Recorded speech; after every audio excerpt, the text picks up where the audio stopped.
SEL is quite a buzzword in the education community, but the overall concept isn't new. In fact, no matter what subject or grade level you teach, there's always room for integrating social emotional learning, growth mindset, and developing soft skills in your everyday teaching.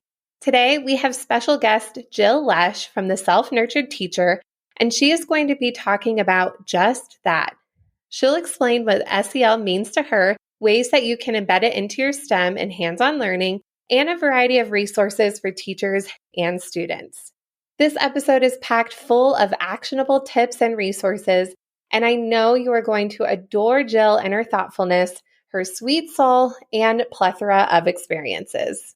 Welcome to the Elementary STEM Coach Podcast, a show that'll help you with lesson ideas, systems, and actionable tips to apply to your classroom. I am your host, Naomi Meredith, a former classroom teacher turned current STEM teacher and coach. With over a decade of experience teaching and a master's degree in STEM leadership, I am here to coach you throughout the year to help you gain back more time to create innovative experiences for your students. Grab your earbuds and let's get started.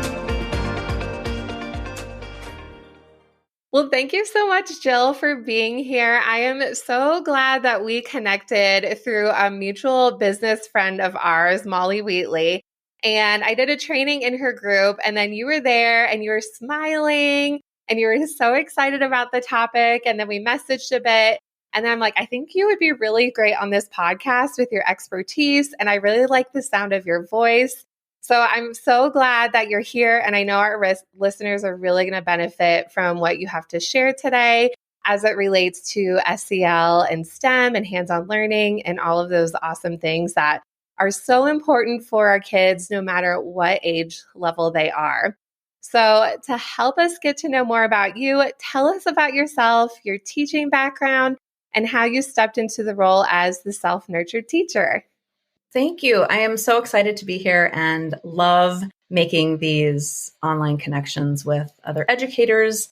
I think for those of people that are listening to this podcast and other education podcasts, we can feel so much in silos sometimes, and it's kind of nice to be able to find people that align with us that don't necessarily geographically, live by us. So thank you for having me. My education started really as a child. Both my parents are teachers. And so I grew up around education. I just remember being in my dad's classroom from really little on. And then I had the amazing opportunity went to the school that he taught at and had him for my 5th grade language arts teacher. So I really I come from a long line of teachers, which is great. And along with that also comes some of the things that many of us teachers struggle with, right? The all in, the at all costs as it pertains even to ourselves. And so a flash forward to my teaching career started in 1997. So I've been teaching for a while.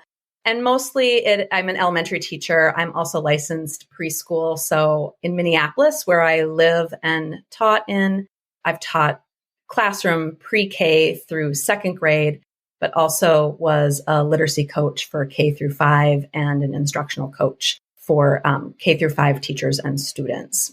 And I did a lot of parent things with that too. So I think the biggest shift for me and what brought me to the Self-Nurtured Teacher, so that's where you'll find my website. And that is me as a teacher to overworked women, not necessarily just teachers, looking to create opportunities for everyday self-care. And really self-care and SEL are very tied together, and understanding that. And when I was diagnosed with Addison's disease in 2017, that's a life-threatening illness. I have no adrenal gland function. So it created a different shift that was necessary for me to be able to stay alive and teach. And it really was taking the systems and the structures that I was so good at in putting into place with students and the procedures and all that, those kinds of things, but into my own planning time and energy expenditure. And I realized that what I was doing at that time was really benefiting my colleagues that I was working with and received all kinds of feedback and thanks for, wow, thank you for showing me this and allowing it to be okay to do my best, but not put myself in harm's way as terms of health and mental health. So that's where I am. That's how I got here. And the resources and things I create for teachers is like a little extension that's teacher specific, is the self-nurtured classroom. So it kind of embodies that idea of you're nurturing yourself, your students, your energy, your environment, all the things that we have control over, because there's most things that we don't. Well, I appreciate your story, and just thank you for being vulnerable and sharing that. Like, that's a lot. And like, I love how, and I can tell you're just a very positive person, and just how like I can't imagine, but how you've taken that as a positive experience and just have really been able, okay, I have this going on, but how can I help others? So you're just an amazing lady to be doing all of this, and look, like, you even just sharing your story, like, who knows, like, how you have helped somebody. So that's so amazing. And also your passion for education, your experience is so valuable. Like, I am so glad that you are here today. You are amazing. Thank you. Yeah. So when it comes to SEL and how it relates to elementary, how would you describe that? And what research do you use to refine your practice? So for me, SEL is a 24/7 just way of being human. So just kind of a back step of this, like, I started teaching prior to No Child Left Behind, and where SEL was just kind of best practice in what kids did in school. And then the large, like, pendulum swing to the academic push. And don't get me wrong, like, I am all about, taking this academics and taking the potential and moving them, but at what cost, right? So SEL is not new to me. It's just kind of how I've embodied my teaching. It's as a licensed early childhood educator. That's what we did, looking at the whole child, providing hands-on experiences and nurturing the confidence in students, just who they are as a person and where they are in their academics and where they can go. So I just like to preface that it's 24/7. It's not a 15-minute lesson. It's not something like, oh, I'm doing SEL.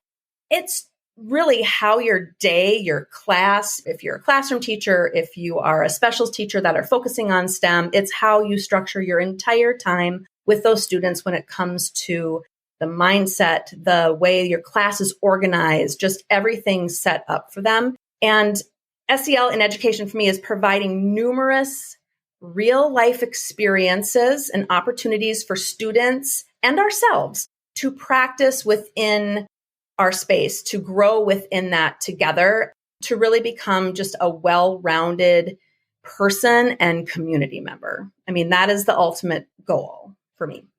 Oh, I appreciate that. And that is so true. Like, I feel like SEL can be a buzzword. I don't know if you would think that, but it isn't something new. And I actually taught preschool when I was in college, and it was such a hard decision to go into elementary or early childhood. And you're so right. It is about the whole child, which we do that in elementary, but I feel like we're missing that sometimes. And it is so like this 15-minute lesson, but it really is 24/7.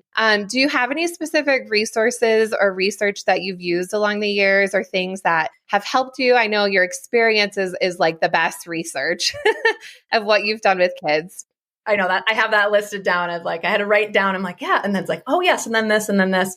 Because I think sometimes, we think research and these articles or this or whatever, which, that's a part of SEL, that's a part of everything. And then it's, teaching there's the art and science of it. And being a human, there's like the book smart on paper looks great. And then there's the reality, and it's somewhere in the middle, right? Is where the magic happens. So yes, I have over 25 years of hands-on experience, trial and error of that, right? Like, oh, and then each kid is different too. So it's understanding, well, this strategy or this or whatever, I would never do with this kid because that would just shut them down. Whereas you kind of have to navigate that. You start with the base, and then you can kind of see which way you can tap into the potential for each student.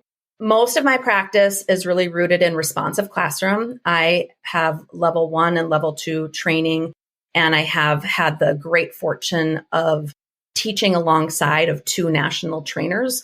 So we had all kinds of opportunities with that. So that can absolutely be brought into STEM program for people that are teaching that as, a standalone content area, as well as if you're the one responsible. For me, in my classroom, we did not have, we were responsible for our science and STEM. So if that's you listening to this, there are some really simple ways that you can tap into that. And responsive classroom is a great way to just utilize that in just everyday structures without even necessarily a specific STEM lesson, so to speak.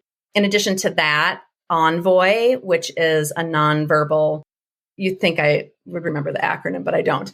It's been so long. And again, I taught with a teammate that was a national trainer for Envoy. And so just really, understanding how to tap into capturing engagement with kids. And that goes into kind of some of the management, which is a part of SEL.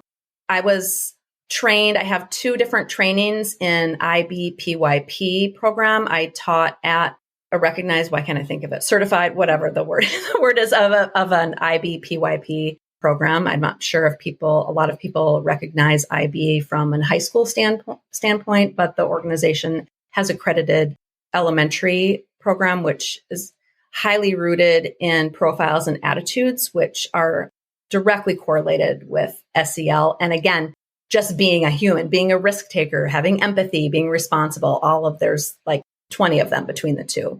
That paired with just growth mindset, Carol Dweck's work, looking at a lot of that, having training as an instructional coach. Minneapolis brought in trainers, and we had lots of training around that as it pertained to working with adults and coaching adults through that to get for the students. And then I personally did numerous things around that with parents. In the one school where I was the coach, I focused heavily on advanced differentiation. Many people might call that gifted and talented. We call it advanced differentiation. And so really looking at, I provided a parent workshop to look at how do we approach with a growth mindset, because when you have gifted or advanced learners, they tend to really fall into a fixed mindset, which is kind of hard for people to hear, oh, they're so smart. It's no, we don't want to be saying that to them. We want to really go into some depth and complexity. So I have lots of training around advanced differentiation. That was part of my job. And then SEL very specific, I will always be looking to CASEL for what they say, best practices around SEL. I think that's such a well-balanced mix of things, especially, so in my role, I teach all the kids in the school, and you said what works for one kid might not work for another. And so just being any teacher, you have to be prepared what comes your way. But I see K through 500 plus kids. A lot of STEM teachers do. Even if you're a classroom teacher, you have different kids every year. So just keeping on refining your practice, using these resources. Obviously, your experiences and training are gold. No one can take those away from you. But I think this is really helpful, especially when people are feeling stuck or they need a refresher. And I'm glad you mentioned growth mindset, because I'm going to have an episode coming out real soon about that, because it's so important. And we see that, especially with the gifted kids. But even when it comes to STEM, it's so interesting. I thought my first year, kids would be all excited about building, which they are, but they aren't if they are not given those experiences all the way. They're like, well, show me what it's supposed to look like. How am I supposed to do it? Oh, it didn't work. I give up. Lots of tears, lots of crying. But it really had to work on growth mindset year after year with all the grade levels. And the kids are used to be by now, and they're excited about, I failed. I'm going to try it a different way, or here, look at this strategy I did, or look what I did. But it's just taken a long time, literally years, since I don't see them every single day. I see them 5 days a week for the month. But just so important that is a huge part, and all of those components that you mentioned are enormous in the STEM space, or any hands-on learning, anything that when you're creating, it's just such a vulnerable thing to create something. It's scary. Even this podcast can be scary. It's creating. I think that's super helpful. And I wrote those all down. So we'll link those all in the show notes for people. So if they're interested, they can check those out even further. So speaking of that, with the hands-on learning, how do you see this relating with SEL? So how do you think STEM and hands-on learning go together? We talked about growth mindset, but what connections and skills do you feel like this helps build? Yeah, so STEM activities and the learning structures that, come with STEM are actually just a really natural opportunity to practice everyday SEL and those 5 CASEL competencies, which are self-management, self-awareness, social awareness, relationship skills, and responsible decision-making. So those are the 5 components that kind of embody SEL from an individual level out to even families, out to the community. Everything is kind of connected with that. So when you're talking about STEM, for instance, like self-awareness, really discovering, identifying, and understanding a student's emotions and just their personal strength areas and their areas for growth is, think of all the things that happen there, right? And typically, then when it comes to self-management, there's lots of different emotions, and the emotion roller coaster, kind of how you just talked about with the growth mindset, happens and are pretty high when students are faced with challenging situations. And, in STEM, and from just my inquiry background, because that's what IB is based in, inquiry, it's very challenging when you're just posing questions and kind of facilitating, when there's not just like step 1, step 2, and it can create those emotions. So giving and having some different structures and systems in place for students to regulate those emotions, to manage the stress and the impulses and the just shutting down. It's a process, right? So when you first do this, you're going to feel like, why? But it's staying the course, right? It's like when you start working out and like, I'm not seeing the results, and like, just keep going. It will happen. It will happen. When it comes to self-awareness, just 2 big components of self-awareness are other people's perspectives, or just, multiple perspectives in general, and then being able to empathize with other people. So being able to be aware of that.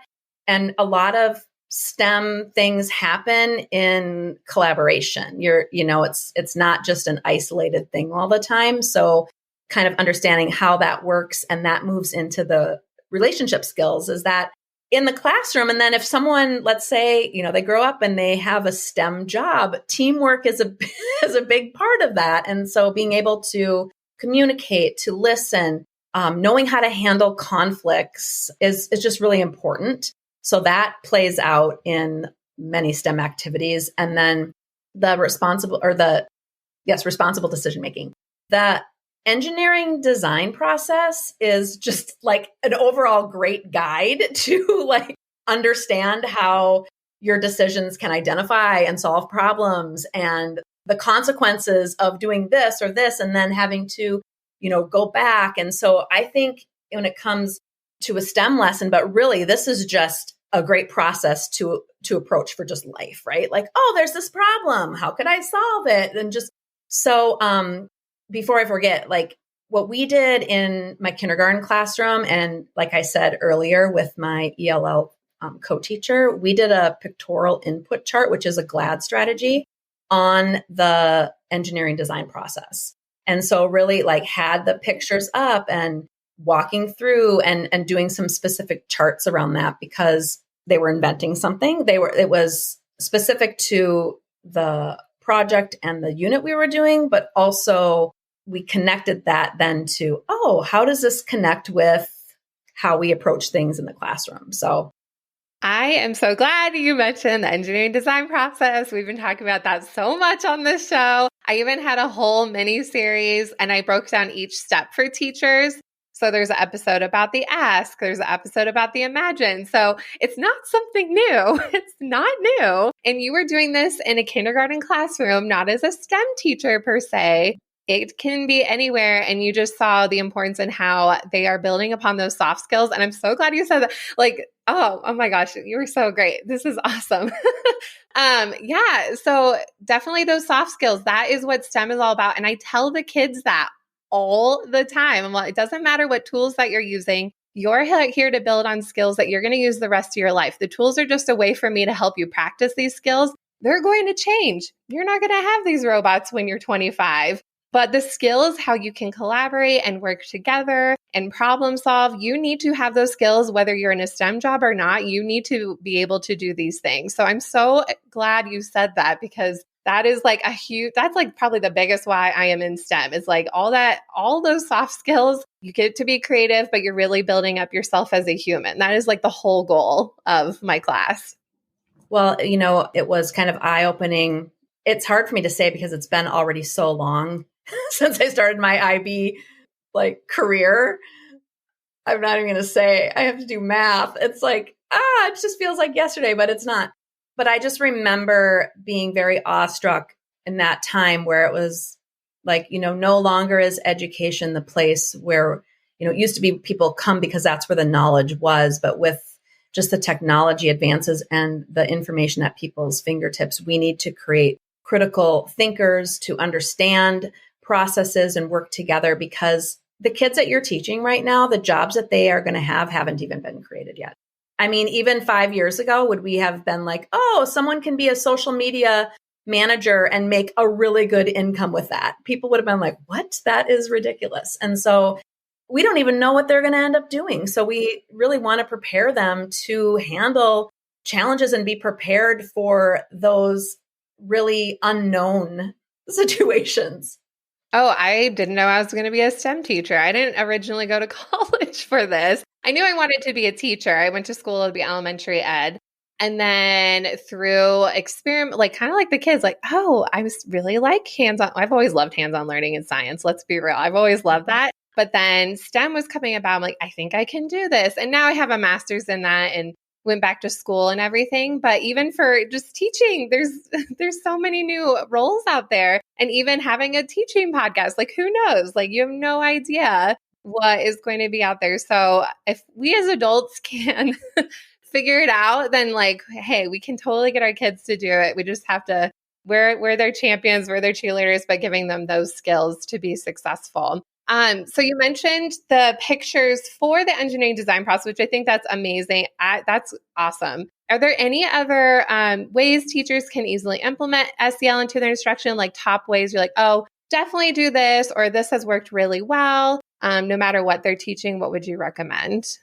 Well, I have lots of ideas, because just like students, teachers are on their own path, and not everyone's going to be in the same place, or not everything is going to feel comfortable. And before I give the ideas, I would just say, really think about your own growth mindset.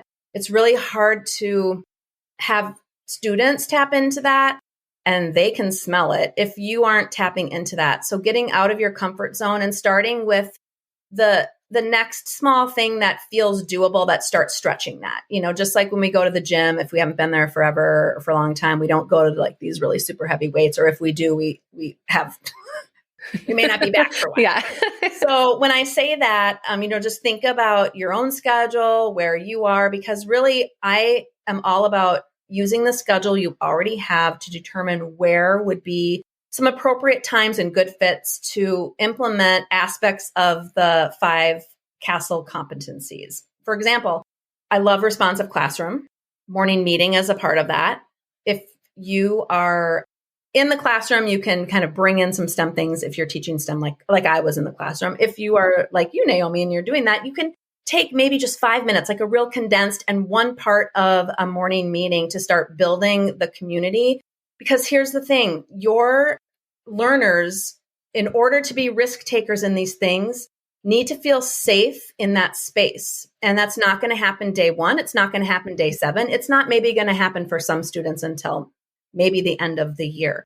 So really recognizing that risk factor and providing low risk opportunities as you start. So for instance, at the start of the year, it may be simple, hey, I'm going to introduce you to my friends, and the teacher says everyone's name, and getting to know everyone's name, and then maybe doing a name game, and then maybe having a would you rather that's revolved around the unit that you're doing. Would you rather X or Y, and then starting to get them comfortable with really using their voice. Because if you don't do that, the rest of your amazing lessons and everything you have on paper, it doesn't matter. It doesn't matter.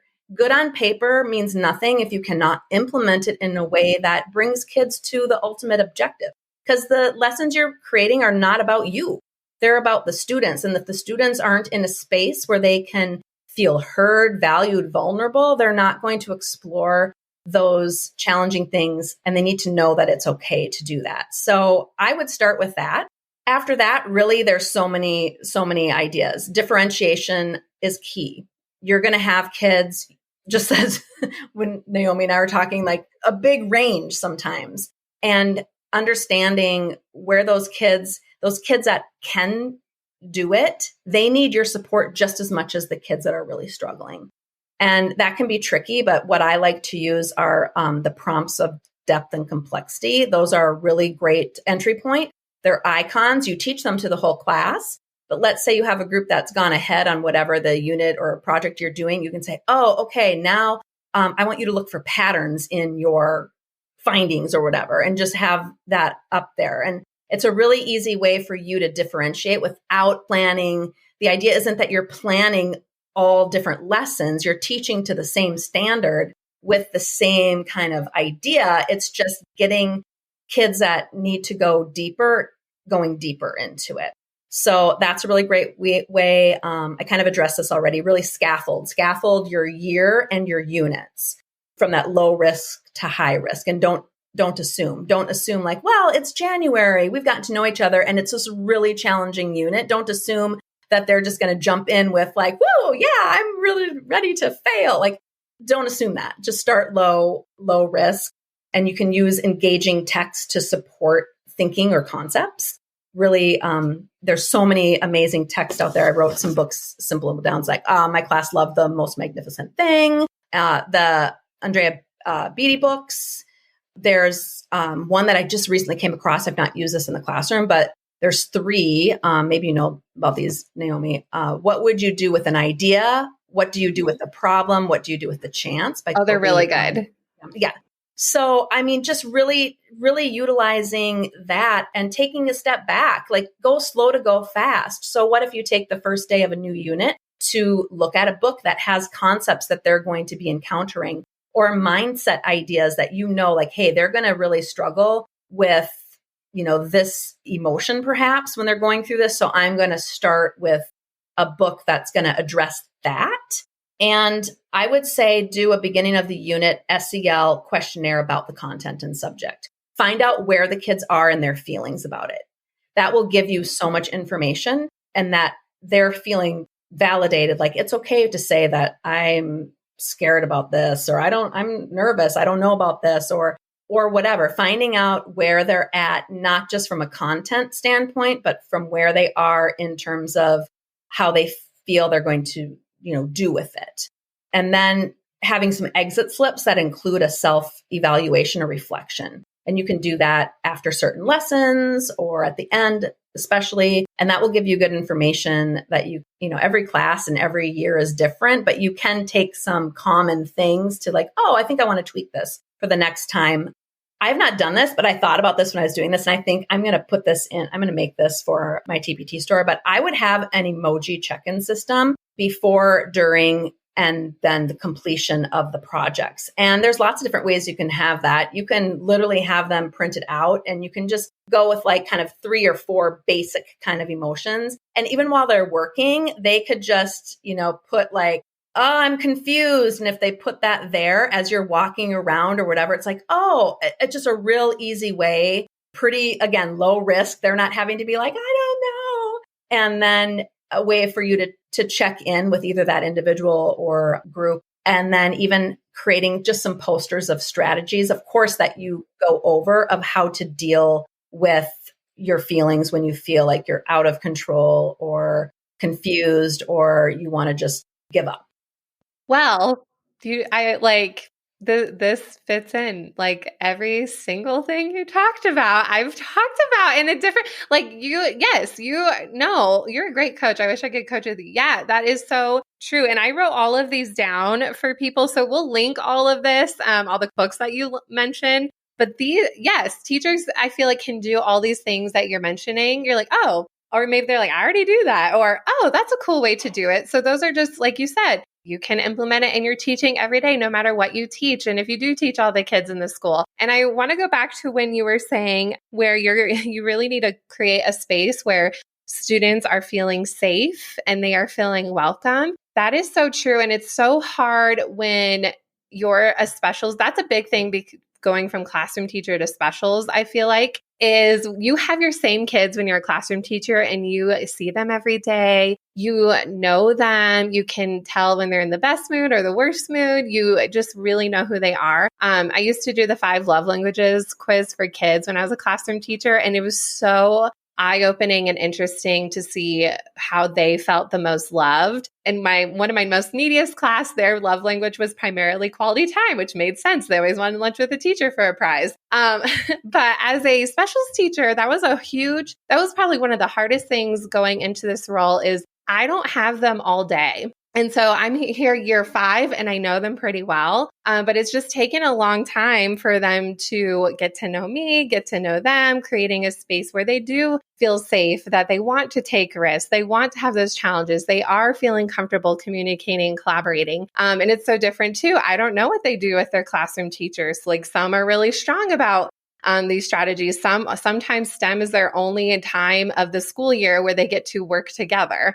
So it's just so interesting with those classroom dynamics and just being in this role. But no matter what you're teaching, these are just all important things for sure. So I feel like people are going to walk away with so much knowledge from this episode. And I'm so grateful that you are here. Are there anything, freebies or anything you want to let teachers know about, and how can they find you and connect with you? Yeah. So if you go to my Instagram handle, The Self-Nurtured Classroom, I have a link there for a year-long SEL guide. It's a guide, and right now it's just K through 1. I'll be adding to that, and I'm adding things to it all the time and updating, but it includes book lists and questions that are aligned to the 5 CASEL competencies. And so some of those in there, again, may not be directly STEM related, but when you're building that, like just what you said, prior to this, I would venture to say, and it's hard because there's pressures from different ways, I would rather take the first 6 weeks of school, and that's less time when you're not seeing everyone every day all the time, to build in those relationships, because your return on that time investment is going to be like 100-fold. It can feel like, oh, I should be doing this content right now. But if you don't get those relationships in that space, you're going to be battling that all year. But if you just take the time in the beginning, then it's amazing. It's amazing how that goes. So you can grab that for free. And then for more adult SEL, again, not teacher specific, although I do have many teachers that, do this. My website is selfnurturedteacher.com. So there's some free things there for adults, and you can just kind of check it out. Awesome. Well, thank you so much again for your time. And I know that this is such an important episode, very timeless. It can last forever. This is a year-long evergreen thing that we always need. And it's just such a great refresher. And I learned so much. You should definitely see my desk right now with all of my notes. I learned a lot too, and I'm excited to implement a lot of the strategies you talked about. So thank you so much again, Jill. And hopefully we can have you back another time. You're great. Yeah, thank you. I would love that. Thank you. Thank you. Thank you so much for listening to today's episode of the Elementary STEM Coach Podcast. I would love to connect with you over on Instagram at NaomiMeredith_, or send me an email to elementarystemcoachpodcast@gmail.com. Also, make sure to check out my website, NaomiMeredith.com, to see all the show notes from today's episode and shop my K-5 STEM resources. Any questions you have, needs for resources, or ideas for episodes, get in touch. I'll talk to you soon.